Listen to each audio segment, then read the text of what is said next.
көркөм Кыргызстан, ажайып көркөм Кыргызстан, укмуштун бары табылган, уютку шөлгөн Кыргызстан.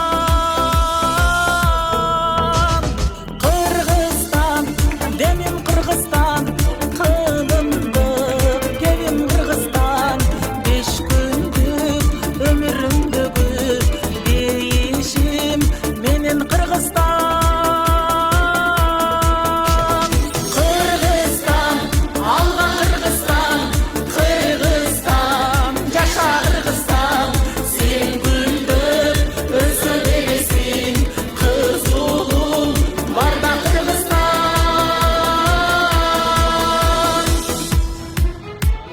Эх, кандай кенен Кыргызстан, экинчи менен Кыргызстан, туйлаган тулпар улуңмун, тугармап берем Кыргызстан. Кыргызстан, өсчү Кыргызстан, кыйлалга көччү Кыргызстан, ак калпак элин байырлап, ансайын көктү Кыргызстан. Кыргызстан, Ondan maksatlarını verip, ona çağırarsınız, baksalar.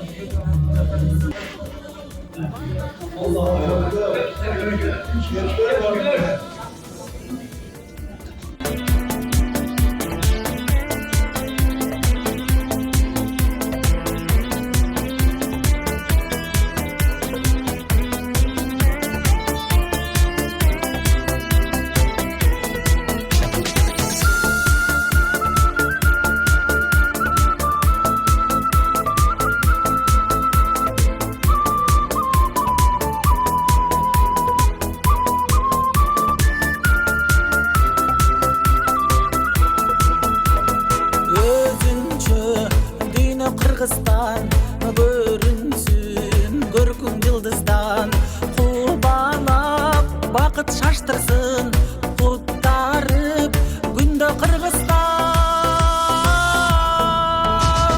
Кыргызстан, демим Кыргызстан, кылымдык кебим Кыргызстан, ала тоо койнун элеген, эгемен элим Кыргызстан. Кыргызстан, алга Кыргызстан,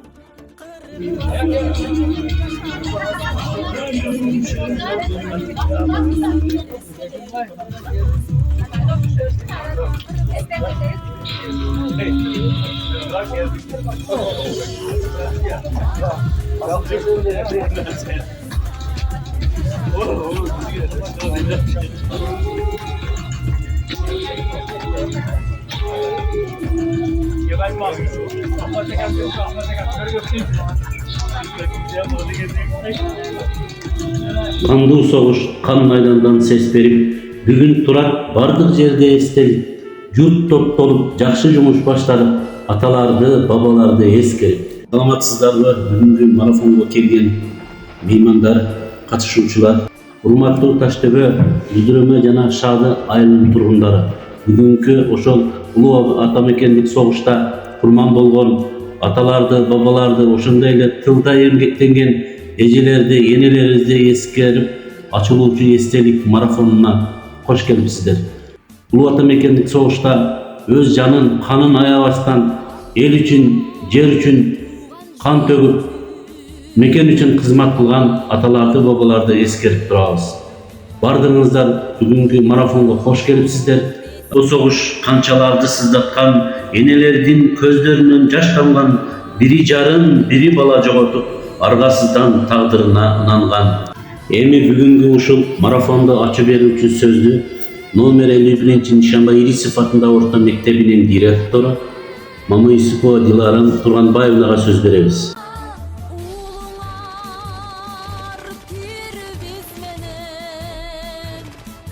Саламатсыздарбы, урматтуу айыл аксакалдары, урматтуу айыл тургундары, урматтуу Сакболотхан айыл кеңешинин төрагасы Гылам Кудайбердиевич, жана Исхак Болоткон айыл аймагынын башчысынын орун басары Түгөлбай Доорович.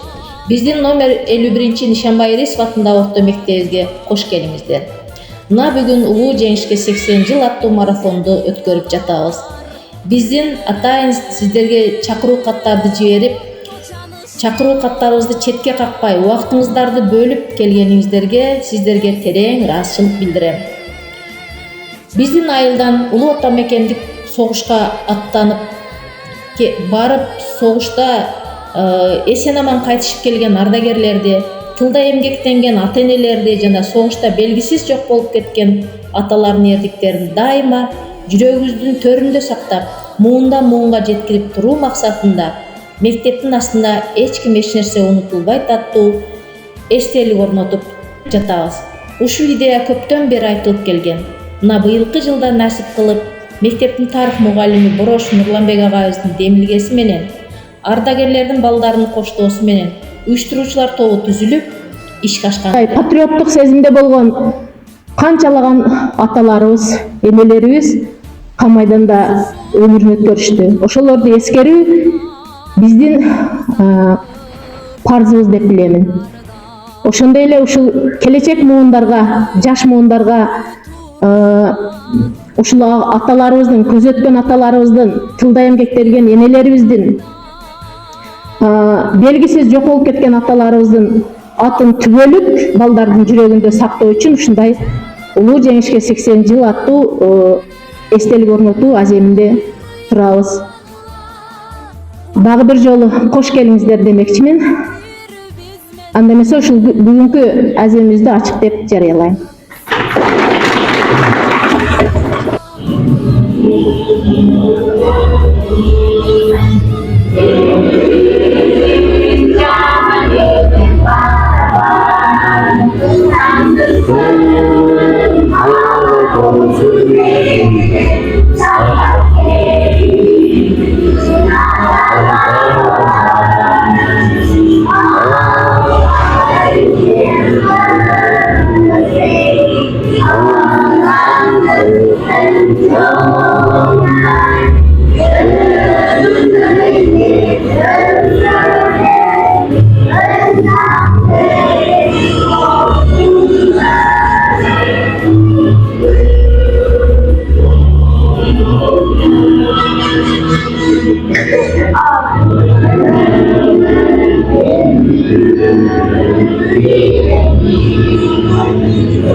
Келмесем кезектеги сөздү Исхак Болоткон айыл өкмөтүнүн депутаттарынын төрагасы Мутажиев Аламидин Кудайбердиевичке беребиз. Саламатсыңарбы, урматтуу туугандар. Бүгүн ушул Таш тоо айылында чоң самал башталыптыр. Бул өтө жакшы көрүнүш.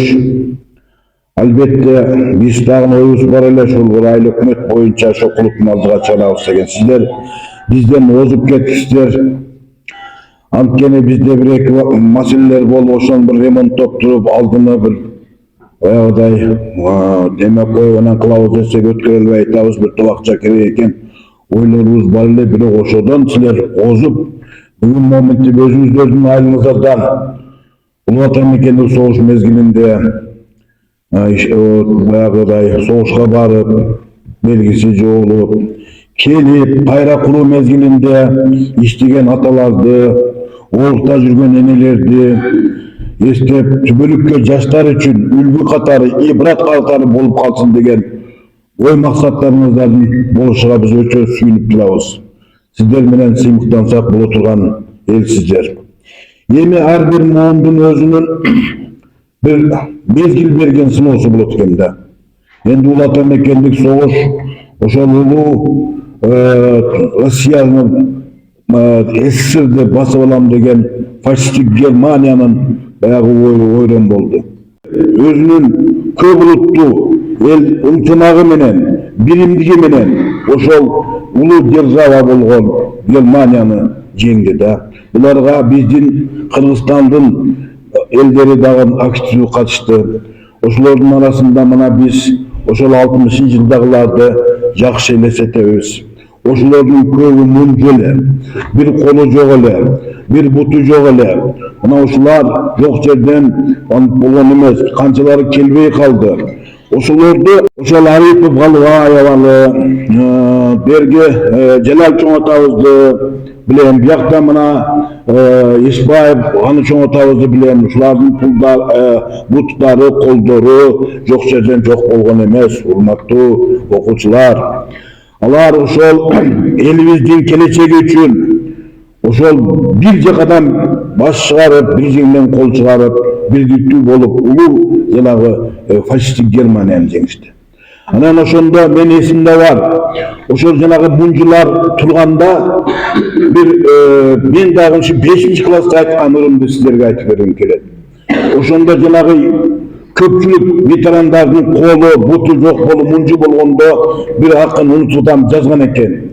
Keler aytат ata kemdi, kayran jigit kem bolup, atırlap andatam bardığına teң bolup, bergen butum oşol jerde ölüp çıktı nan bolup, dese böbök başın çaykayıp, oğuzun açıp man bolup. Benim bergen keyle ayda degende, butu jok bolup beçara jüröpte dese, oşol aytaplar, men bergen butum oşol jerde nan bolup çıktı dese, janagı bala düşünbөй atат. Bu but kanti vakta nan bolup çıgat ekende. Demek ушундай bir ulu emelerdi atalarыбызды эскергендиңер үчүн чоң ыраазычылык билдиремен. Эми бул улуу ата мекендик согуштагы эрдиктер жөнүндө өтө көп акын жазуучулар айтып кетти. Ошолордун бирөөсү кан кайнатат. Темиркул Муталиев барынан да батып кетти жаныма. Биздин жерде биздин кандын акканы деген ыллары бар да. Başkaça aytkanda özünüzlerge belgilүү Moskvaga kelip kalganda. Moskvаны борборду жылдырабыз деген учурда Сталин борбор жылдайт деген экен. Мына ушундай улуу Сталиндин, улуу элдерибиздин ынтымагынын натыйжасында биз ошондой жеңишке жеттик. Бул жеңишке жеткирүүгө биздин ата энелерибиз да катышкан, кыргызстандыктар 200'den ашык. Bunları eskerүү, bul bizim milletimiz. Kiyingi muğunlarga jetkirүү, bul bizim milletimiz. Alarga bul ынтымактык, bul biyiklik daima үлgü bolup keliş gerek. Sizlerge men rahatsızlık bildiremen, bugünkü uşunday bir ulu samalıkты başlananlar üçün. Bul samalık söz kullanıp, biz uşul aile kötünün aldığında, jana Üçkorgonda siyaktуу çağırganday çağrışımız şart deyim. Bul bizge үлgü bolu eseptirek. Rahmat barınızlarga. Эми сөз Сакболоттон Айылтылыктын башчысынын орун басары Кудайкулов Түгөлбай Доорунчу беребиз.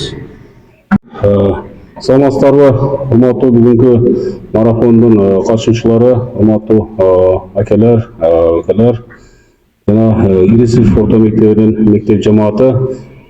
Мына бүгүнкү иш-чараларга туурага айтып кеткенде өтө бир мааниси чоң. Жеңиштин улуу ата мекен согушунун жеңиштин 80 жылдыгы мааракеси быйыл белгиленип пландаштырылды 9 майда. Өзүңүздөр дагы кабарыңыздар болсо керек, мына акыркы мезгилдерде мисалы ошол улуу жеңишти СССР жеңгендиги боюнча мына батышта, Европада ошол жеңиштин маанисини жокко чыгаруу аракети дагы жүрүп жатат да. Ошондуктан биз ошол жеңишти кошко салымыбыз Кыргызстандын салымы өтө чоң болгон. Себеби Кыргызстан өзүңүздөр билесиздер, ал мезгилде аз эле эли болсо дагы барып жөн эле катышып келбей эрдикти көрсөтүшүп, Советтер Союзунун баатыры деген наамдардаган баатырларыбыз чыккан, өзүңүздөр билесиздер. өзүбүздүн айылдарда мына согуштун ардагерлери бар эле. Биз кичинекей убагыбызда ошолор жашаган үйдө, бул үйдө Улуу Отто согуштун катышуучусу фамилия аты жөнү жазылган табличкалар болчу жерде мен ошол көзүм алдымда турат дагы ошол ветерандар жашаган үйдө ошондой табличкалар жасалып турчу да. Тилекке каршы мына акыркы жылдары мына суюлуп биздин айыл өкмөттө согуштун катышуучулары эч кимиси калбады. Эми жайларын жаннаттан болсун ошолор. Калгандарыбыз мына баягы сөз бар. Өлгөндөр даңкталмайын, тирүүлөр бакталбайт деген сөз бар. Өзүңөр билесиздер. Мына ошондуктан мен эмне демекчимин, ушул демилгени көтөрүп чыккан, мына мисалы ушул мектепти курабыз деп ушул демилге көтөргөндөр, мына айыл кеңешинин депутаттары, мектептин директору Дилара эже, ошол уюштуруу тобуга өтө чоң ыраазычылык билдиремин. Өтө жакшы саамалык бул. Колдон келген ушул жардамыбызды аябайлы, себеби бул түбөлүккө кала турган аттары ошол чегилип жазылып атат деп азыр заказ бериптир. Буйруса ошол 9 майга жакшы дагы бир иш-чара уюштуруп өткөрүүгө аракет кылабыз. Рахмат.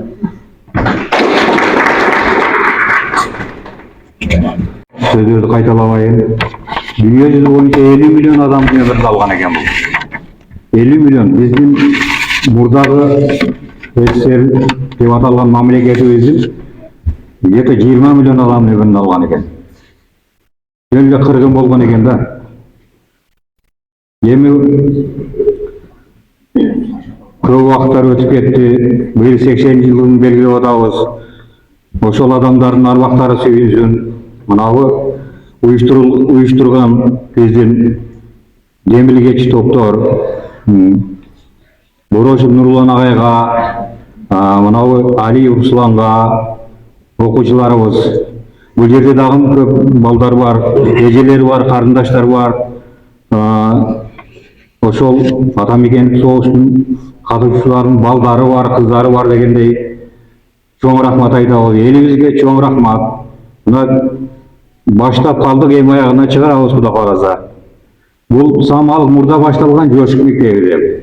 Бирок жерде көп адамдардын фамилиясы такталган эмес.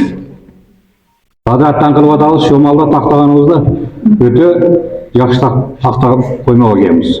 Көп адамдарды даже мен өзүм билбей дегем фронтовик экенинчи.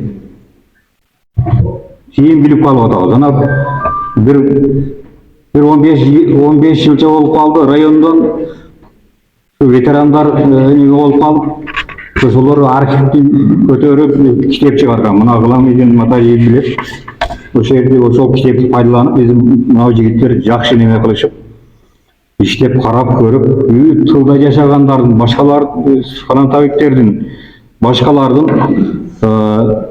фамилияларын таап неме кылышты. Биз дагы өзүбүз кеңешибизди бердик. Фамилиясын, атын толук жазышсын дедик. Атын даже. Фаланчы А, фаланчы Б деп жазып кете бербей, атыга чейин. Фаланчынын чоң атасы деп керек болсо жазылган коюш керек эле ошонун тушуга. Мынанын чоң атасы экен, мынанын чоң энеси экен деп окуса билип жүрсүн деп. Эми ондо көп эле майланып кетет экен. Мен биз айтпаган, атаган адамдардын бардыгыга чоң рахмат. Мына турган элдин бардыгыга, ушу кара көз, төркөз түгөл болсун бардыгы. Бул күн өтө берет экен. Кечээ эле биз дагы мына ушулардай болбойбуз, жаш балдардай. Ошол малдарды мына Гыламдин айткандай автобустарга баягы айтып кеттик көчөдө. Бир путу жок, бир колу жок, бир көзү жок адамдарды көрүп жүргөнбүз ошо немедечи, автобустарга чыкканыбызда. Мен коенде атамды күндө көрөм, ушу түйшөрүп, же путун кие албай атканына, же колуну жубай албай атканына көрүп турат элем мен. Бул согуштун заты ушундай экен. Согуш болбосун, жерде азыр айтып кетти. Эме Түгөлбай, өлүктөр даңкталмайын, тириктер барталбайт дейт. Качан гана биз ошолорду бактап, сактап эсибизден чыгарбай жүрсөк, ошол бизде тынчтык боло берет Кудай кааласа. Даже орус туугандар айтып атпайбы? Если мы забудем войну, снова будет война дейді.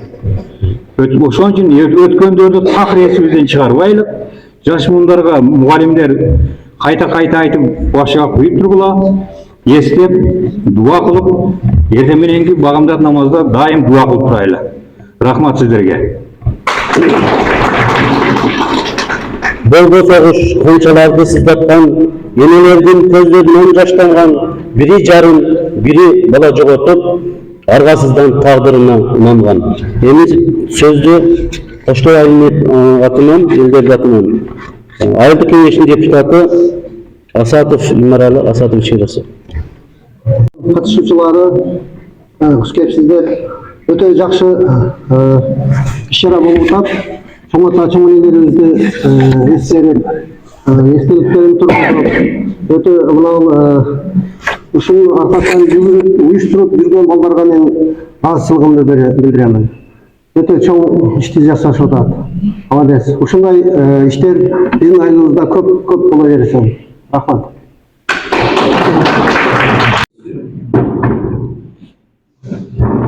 Musulman, mana sizler menен bizdin ötüp ketken moğunlarыбыз, ata-babalarыбыз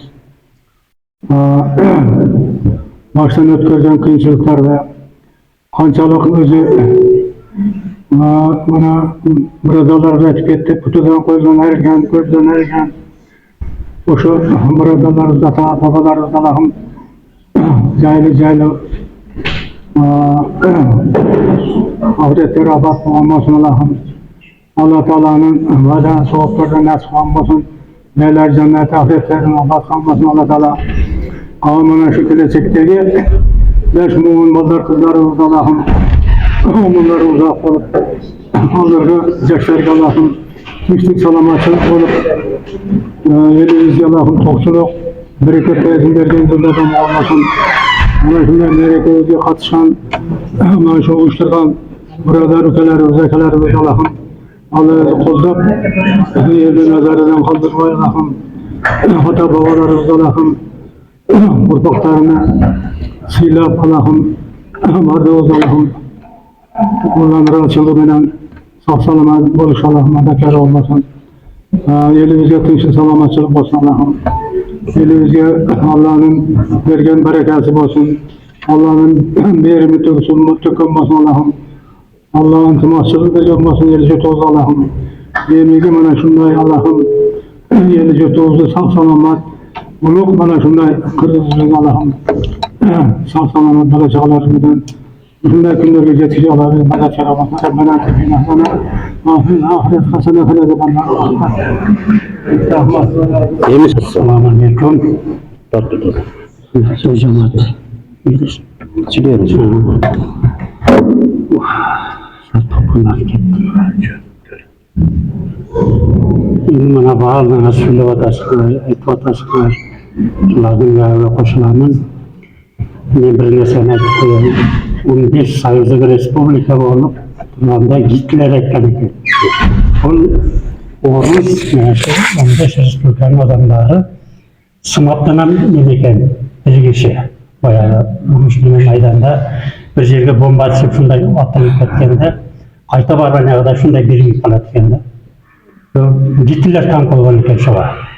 Ama neyse tildağını aytpagilen, bu tilda o kanday ata-enelerimiz hizmatda kalan. Bularga hem çoğun rahmat. Ana şol adamlar bolganda ana şu azırgı zaman, azırgı neme boytu da bolganlar. Şularga rahmat deyli. Ağır iş ötüp ketkenlerge jaylar jannattan bolsun, ahiretler abat bolsun, karangılar jarık bolsun, kawam baldarıga sabır takat ömür versin. Mına gelecekdegi jaşlarыбыз sağ salamat özleri önüp ösüp şu oylagан oy maksatlarına jete bersinler. Ana şu iş şarаны uyuşturup neme kılanlarga barlığı teleme rahatsızlıkты bildiriyoruz. Rabbena atina fid dunya hasanatan wa fil akhirati azaban. Allah'ım ver. Benim sizlere uşul Aylıldın Ardiger muğalimi Tajimatov, Mamcan Tajimatovичке vereylik. Olacak şimdi. Hürmatlı uşul İskak Polatkan aymağında yaşayıcıları mına uşul ушундай күндөр жолугушкан үчүн мен өтө кубанычтамын. Ушул биздин 4 айылдын тургундардын инициативасы менен өткөрүлүп аткан иш-чара кош келиңиздер барыңыздар. Бул иш-чараны уюштурган биздин ушул мектептин жамааты болгон негизинен силерге ушул элдин атынан өзүмдүн атынан алкыш айткым келет. Эми баарыңыздар билип туюп жүрөсүздөр, мына ушу улуу жеңиштин 80 жылдыгы болуп атат. Бул өтө чоң датадан да ойлогон адамга. Эми ушул кеч болсо дагы ушул улуу ата мекендик согуштун катышуучулары, ушу тылда эмгектенген өзүнүн ата бабаларыбызды, энелерибизди эскерип, ошолорго уюштуруп аткан мына эстеликти аябай жакшынакай иш-чара болуп атат да. Эми баягы өткөндөрдү эскерип, ошолор арбагы ыраазы болгончо мына тирүүлөр бактылуу болуп кетти да. Азаматсыңар рахмат. Ошол өтүп кеткен ата бабаларыбыздын эрдигин, алардын пешенетер эмгегин эскерип, мына балдары, неберелери келип олтурасыздар. Рахмат баарыңыздарга. Ушу жергебизде дайыма тынчтык болсун, эч качан согуш болбосун. Ошол улуу ата мекендик согушту экинчи дүйнөлүк согуш ушул 1939 жылдан баштап ата мекендик согуш 1941 жыл башталганын баарыбыз жакшынакай билебиз. Ошол 5 жыл ичинде канчалаган биздин ата бабаларыбыз бар өзлөрүнүн жанын берип, мунжу болуп келишти, тирүү болуп келишти, келип ошо келгендин урпактары, ошолордун укум тукумун улоочулар сиздерсиздер. Эч качан жергебизде согуш болбосун. Согуш бул апат, өлүм эч кандай бир жакшылык алып келбейт экен да, жоготуу гана болот экен. Ошол согушка барып курман болгон ата бабаларыбыздын арбактары ыраазы болсун. Эми ошол согушка баргандан кем калбаган биздин энелерибиз калып бул жерде орукта, тылда эмгектенгенин жакшы билесиздер. Ошол алардын бири да мындай карасак жок десе да, ошол иштеген энелерибиз айрымдары гана калыптыр. Ошолорго Алла таалам ден соолук берсин. Ал эми өтүп кеткендердин арбагы ыраазы болсун дейбиз. Эмне дейт элек ушу мына ошону уюштурган биздин тарыхчы агайыбыз Борош Нурланга, администрацияларым азаматсыңар, ал жерде чуркаган мына комиссиянын мүчөлөрү, мына депутаттарыбыз келиптир, чоң рахмат. Өкмөттүн мүчөлөрү келип атат, рахмат. Ушундай жер, ошол эстекте ата бабаларыбыздын ысымын көрсөк дагы, окусак дагы биз шыктанат экенбиз да, балдарыбызга, урпактарыбыз шыктанып, ушу ата бабабыз биз үчүн кызмат кылып, канын берип, канын төгүп, ушундай жакшы заманды алып келген экен деп эскерип жүргөнгө жакшы болду да. Мындан туура келбейт. Мындай иш-чарага мындан кийинкилерде көбүрөөк келгенге аракет кылыш керек эле. Коңшу колоңун туугандыктарды чакырып көбүрөөк келсек болот эле. Эми эчтеке эмес. Баарыңыздарды ушул иш-чарага катышканыңызга терең ыраазычылык билдирем. Тынчтык болсун, аманчылык болсун, жакшылык менен жолугушуп жүрөлү. Ошо ата бабаларыбыздын арбактары ыраазы болсун. Азаматсыздар уюштурупсуздар. Урматтуу келген коноктор, эми кезекте ошол мектеп окуучуларынын уюштурган чакан концертиге көңүл бурасыздар. Номер 2 Ишебай Еңсаларында орта мектебинде өткөрүлүп жаткан марафонго куш келипсиздер. Сиздерге бекем ден соолук, жашооңуздарга жакшылык, ишиңиздерге ийгилик каалайбыз. Тарых айтат, тарых билет, тарых айтат өткөрүндү. Жер баркыра берди, канын төккөндү. Жер баркыра берди, канын төккөндү. Ошол согуштон 4 жыл кайгылуу кырсык жанды кыяматтан өткөрдү. Ушул шейит кеткен элибиз өзү дагы үмүт күчүп жүрөбүз. Аттарынын ар бир тамгаларына тайзып туруп башыбызды ийебиз. Асылдын байкы.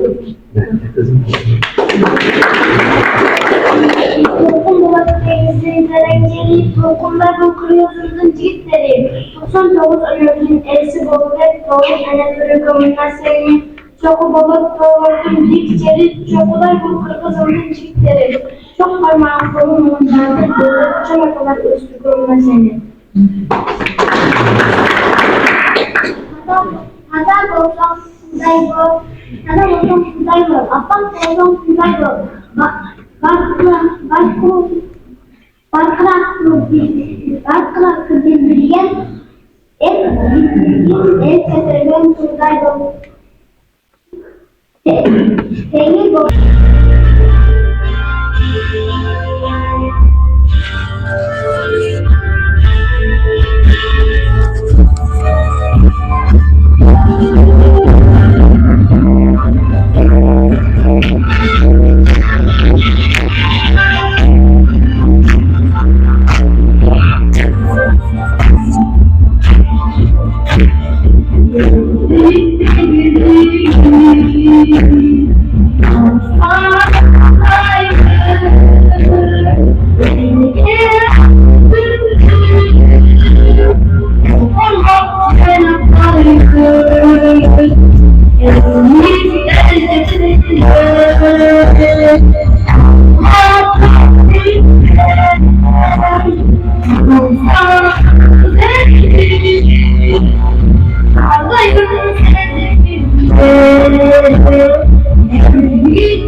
Біздің ақсақалдар, Урматтуу өкмөтүнөн келген депутаттардын спикери Кылымбек Тажиев, мына өкмөттөн келген зам өкмөтүбүз Кудайкулов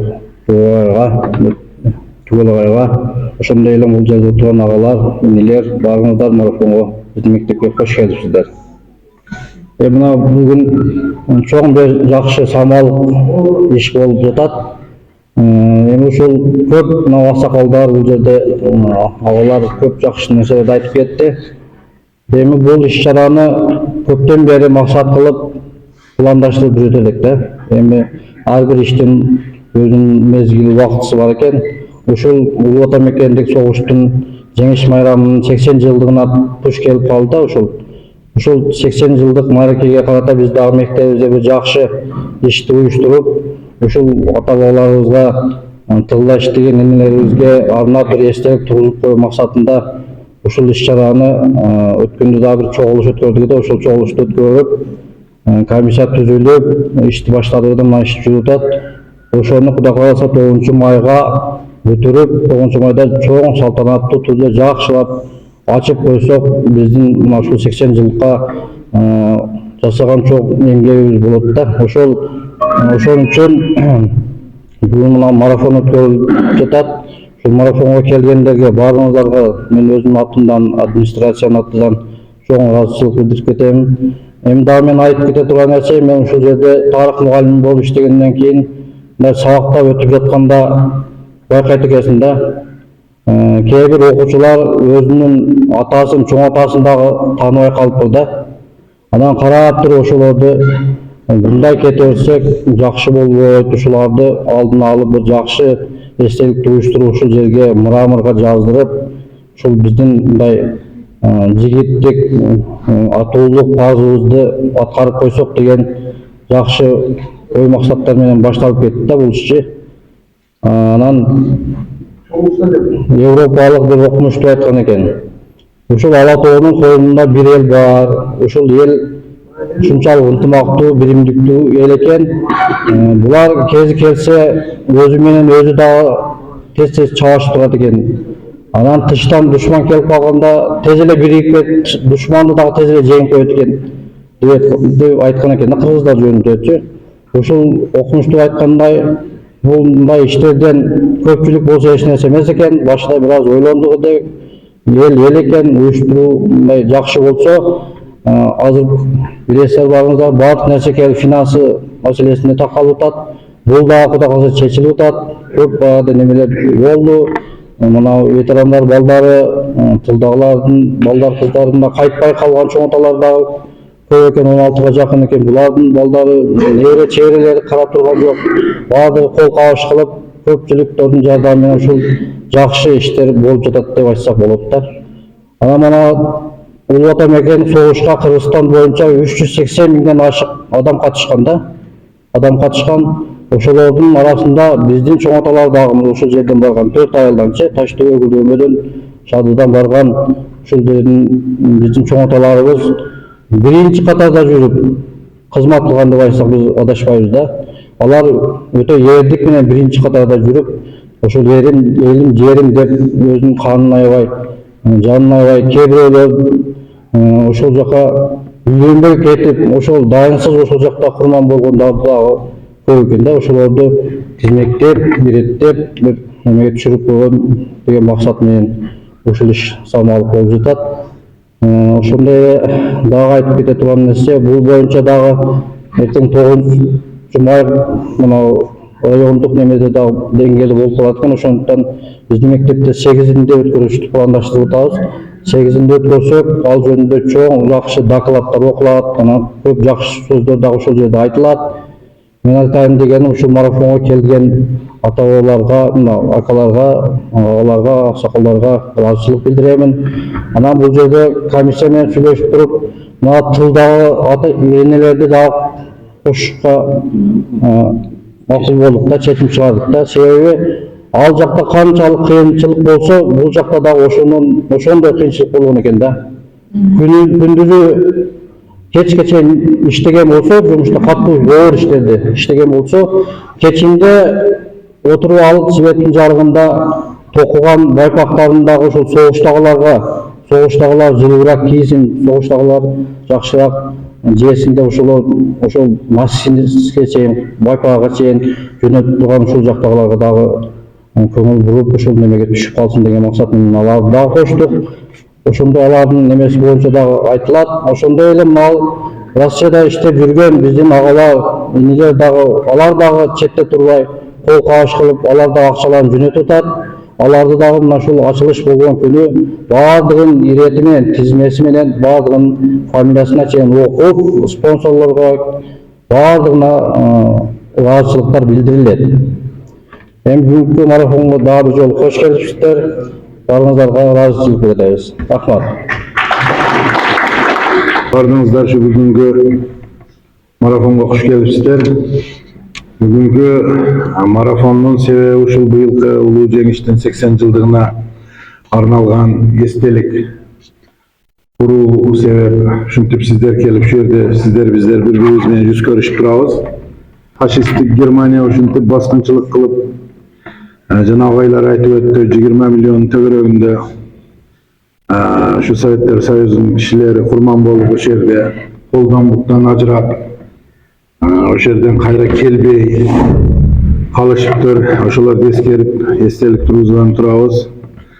Эстелик тургузган комиссия мүчөлөрүнө, анан ошол жерде салымын кошуп турган ошо ветерандын балдары, неберелери, дөмөрчүлөргө чоң рахмат айтып келет. Биринчи жолу ушул биздин Чолпонбай Төлөбердиев Дузотко төшүн тоскон киши ошо киши болгон экен, биринчи жолу. Одон кийин анан орустун солдаттары, башка солдаттар дагы ошо көрүп, ошо нерсени кылышкан экен. Бирок биринчи Чолпонбай Төлөбердиев кылган экен биздин кыргыз жигитибиз. Ошолордун жайлары жаннаттан болсун. Эми кыска эле сүйлөйлү сөздөр көбөйүп кетти. Кыска жыйынтыктаганда айткым келет, эч ким, эч нерсе унутулбайт. Эми сөздү билдирүүнүн айнып тургуну Сайдым Аракая берсек, каалоо тилектер ушул баштаган жумушубуздун максаты тилектерди айтып өзү.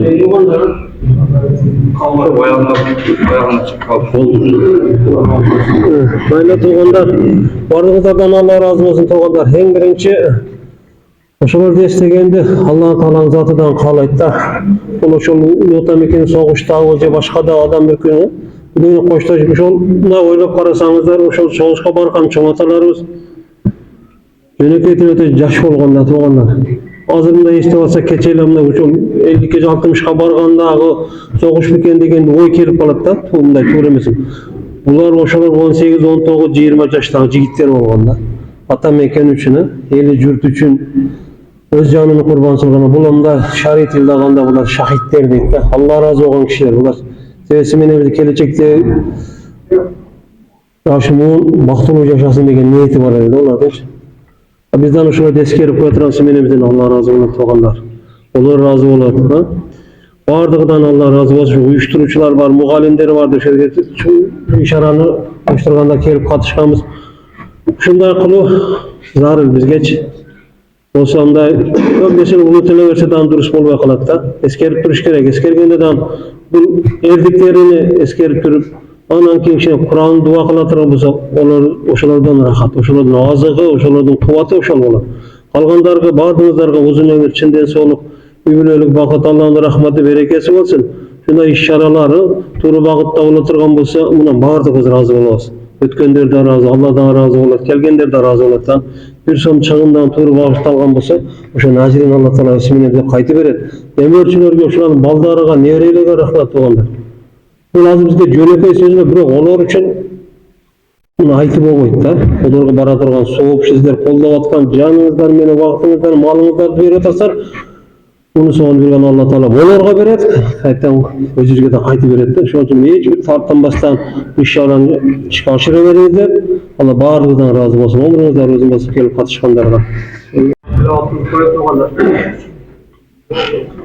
أعوذ بالله من الشيطان الرجيم بسم الله الرحمن الرحيم الحمد لله رب العالمين الرحمن الرحيم مالك يوم الدين إياك نعبد وإياك نستعين اهدنا صراط المستقيم صراط الذين أنعمت عليهم غير المغضوب عليهم ولا الضالين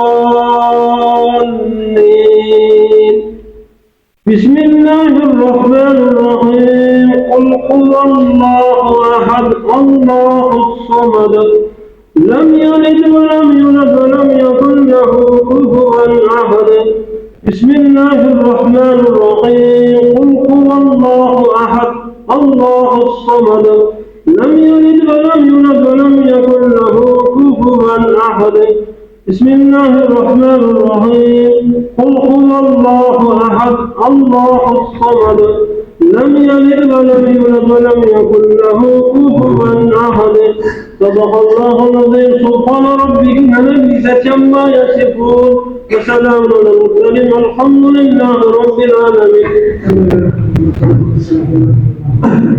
Ya Allah, o sevgili olan derecatlara ödül Allah'ım, arşın padişahı Allah'ım, yarabbimden padişahı Allah'ım, ahiretten kıyametine göre Allah'ım, böyle olacak, çok olma geçti Allah'ım, aleyhisselam, kendine erkeğin hazına, Rabbim muhabbet muhabbet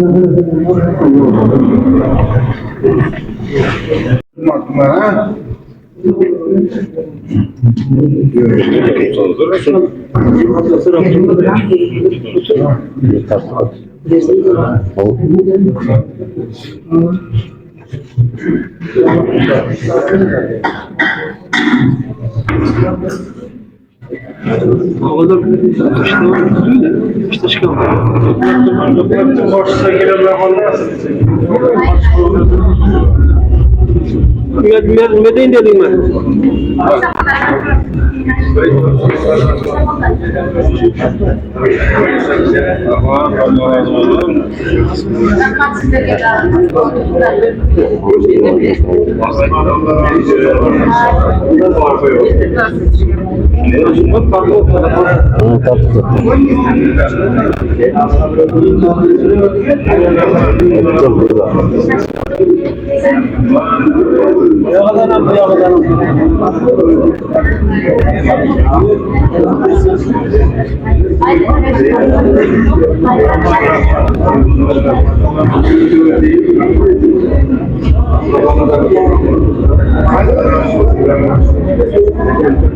Kim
Şöyle GM bir bana tuzun bayağı kaydı.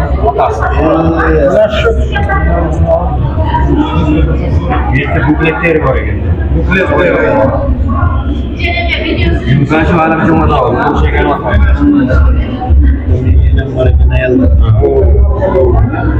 Bu mağdur bak sekreteriyem bulması gerekiyor.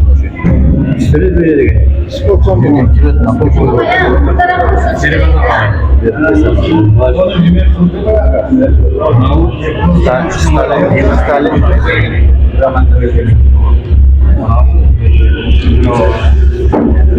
İshak Polatkan Aile Hükümeti'nin deputatlarının төрағасы tanışıp çıktı veteranlarımız менен. Ben bugün bu samalık bu Cengiz'in 80 yıldığının anmalı ötkörü vasıptır. Öte bir ulu işçara dep düşünüp gerek.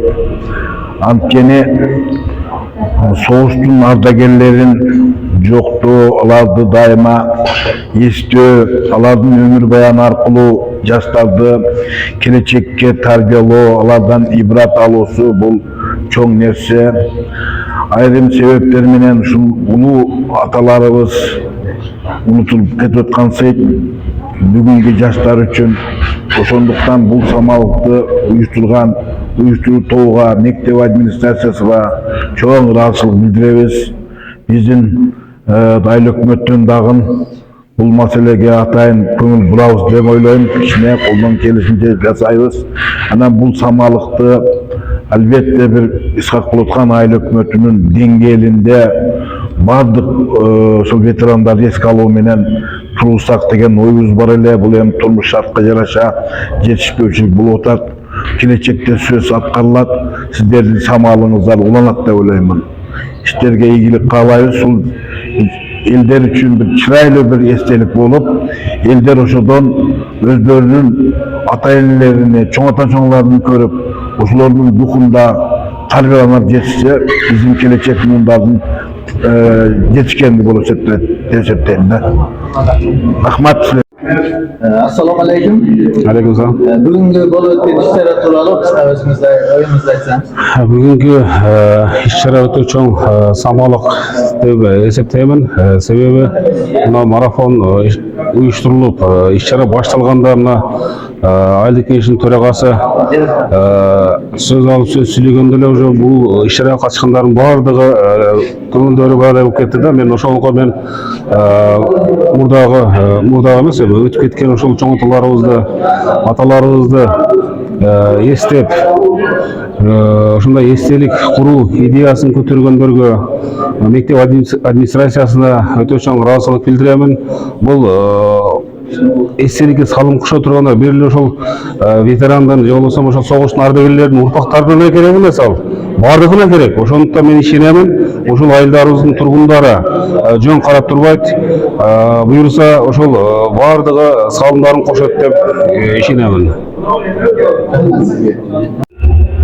Assalamu alaikum Azizbek. Алейкум ассалам. Бүгүнкү иш-чара тууралуу өзүңүздүн айтып кетиңиз. Өтө мындай жакшы деңгээлде өттү. Шуну уюштургандарга Алла разы болсун. Немеде эстен чыгып кетип атат эле жакшы. Şu уюштуруучуларга рахмат, чоң рахмат. Мисалы үчүн менин атам Абдирайымов Төрө 1908-жылы туулган.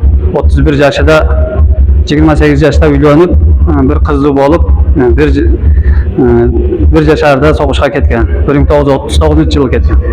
39-жылы кетип, мага көп нерсе айтып берген. Мен атамды карап, кичинагымдан атам менен чоңойгонмун. Атам şu кан кечип жүргөнбүз. Немеде Литвада, основной Литвада согушкан экен. Литвада, Украинада. Литвада 45-жылы кайтып атканда путудан, колудан, ичиден ок жаракат алып калган госпиталда жатып калган. 45-жылы кайткан эмес. Көпчүлүгү өлкөлөр кайтпай, өзү дагы кайтпай өлдү деп ойлошкон. Өлдү деп ойлошуп, кийин согуш неме кылып кайтайын деп атканда 46-жылы Япониянын согушу башталып келип, Япониянын согушуна дагы катышкан да. Япониянын согуштан ошентип 46-жылы жаз мезгилинде келген экен.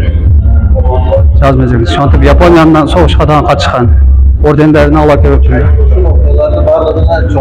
Өзү айтып берген. Өзү айтып берип, ошентип 97 жашта өткөн 2003-жылы. Кайста бир кылым жашаган. Чоң рахмат Азизбек. Элдин алды жаштары Рахмат. Assalamu alaikum эжеке, саламатсызбы?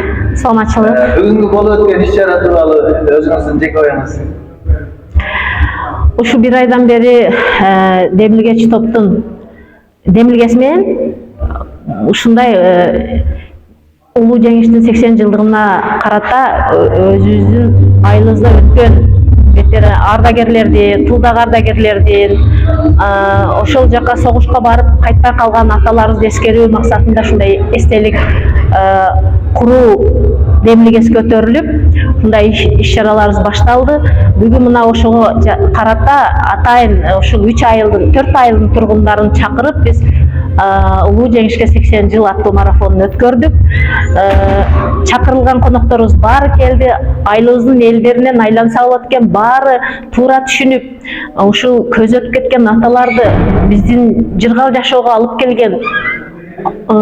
келүү үчүн жасаган эрдиктерин эскерип, кийинки буунга өткөрүп берүү үчүн өтө сонун салымдарын кошту, баардык колдоду. Мына Исхак Болоткан айыл өкмөтүнүн башчысынын орун басары Түгөлбай Доорович, Исхак Болоткан айылдык кеңешинин төрагасы Матажиев Улам Кудайбердиевич агайларыбыз келип, дагы биздин ушул Таштөбө Гүлдөрөмө Шаады айылынан райондо иштеп аткан, райондо эмгектенип аткан балдарыбыз келип, сонун сөздөрдү айтып, өздөрү салым кошуп кетишти. Буга биз өтө ыраазы болдук. Өтө ыраазыбыз. Ушул көп пикирсө көл болот дегендей, баардыгыбыз бир муштумга биригип туруп, ушул көзөткөн аталарыбызды эскерүү биздин атуулдук парзыбыз. Эскере эле калбастан ошону жаш муундарга өткөрүп беришибиз керек. Себеби дегенде ушундай жыргал жашоого алып келүү үчүн канчалаган аталарыбыз кан кечип, өзүнүн мекенин коргоо үчүн жанын канын аябай каны калгыча эрдиктерди көрсөтүштү. Мындай инсандардын катарын айтып кетсем болот. Ушул өзүнүн айылында Эшбаев Ганабабыз согушту Ганабабыз бул агай согушта эрдик көрсөтүп, ушундай мекенди коргоп келип, ошол эле бойдон тим болуп үйдө жатып албастан элди башкарып, канча жылдан бери элди башкарып, элге кызматын өтөп, сонун иштерди жасап кеткен. Эсибизден эч качан чыгарбайбыз. Мындан да биздин тарыхта Ганрайс деген ат менен. Ооба. Азыркы кезде дагы айтылып жатты. Ганрайс деген ат менен калган. Мындан да биздин агайыбыз, биолог мугалимибиз Эргеш Шергази агайыбыз. Бул агайыбыз жаш муундарга татыктуу билим жана тарбия берип, мына көз алдыбызда турат. Агайдын сүйлөгөн сөздөрү, ушу жасаган иштери бизге үлгү болуп, Ошондой эле дагы мында бардык ветерандарыбыз мында жалгыз гана аял ветеран ардагерибиз бар. Бул ушул жоокерлерден кем калышпай, ошолордун ден соолугу үчүн кам көрүп, согуш майданын кечип, өзү мекен үчүн кызмат кылган улуу инсандарыбыздан десек болот дагы. Мына бардык агайларыбыз, ушул тургандардын бардыгы биз түбөлүк жүрөгүбүздө эскеребиз, эстейбиз буларды. Эч качан эч ким эч нерсе унутулбайт. Эжеке алдыңыздағы жеңіштің 80 жылдығы мектептің жамааты тарабынан қандай іс-шара көздөп атасыздар? Кудай буйрса, ушу 8 май күнгө эстелигибиз бүтүп ачылышын жасайбыз деген максаттарыбыз бар, пландарыбыз бар.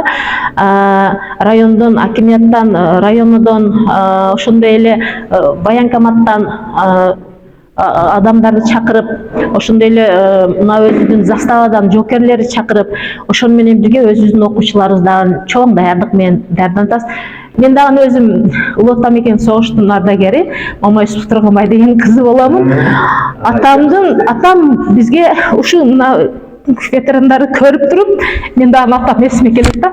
Атам бизге жомоктой кылып айтып берчү де. 5 жыл согушканмын дейт. 5 жыл согушкан. Эпизоддордон айтып бериң ата дейт да. Айтып берет де, эпизоддорун айтып берсе бизге кино көргөндөй эле болот де. Анан кийин согуш 45-жылы согуш бүткөндөн кийин дагы жаштарды дейт, аксакалдарды үйгө жөнөткөн дагы жаштарды алып дагы 2 жыл кызмат кылганбыз дейт. Атам 41-жылы согушка аттанбаса 47-жылы келген экен. Атам менен мен сыймыктадам. Siz менен биз сыймыктанабыз. Рахмат. Эжеке, саламат болуңуз. Деген адамдар жөнөтүп коюлат. Фамилия боюнча чыгабы, жок кандай чыгабы? Фамилия боюнча. Алфавит боюнча. Алфавит боюнча кылыш. Алфавит боюнча.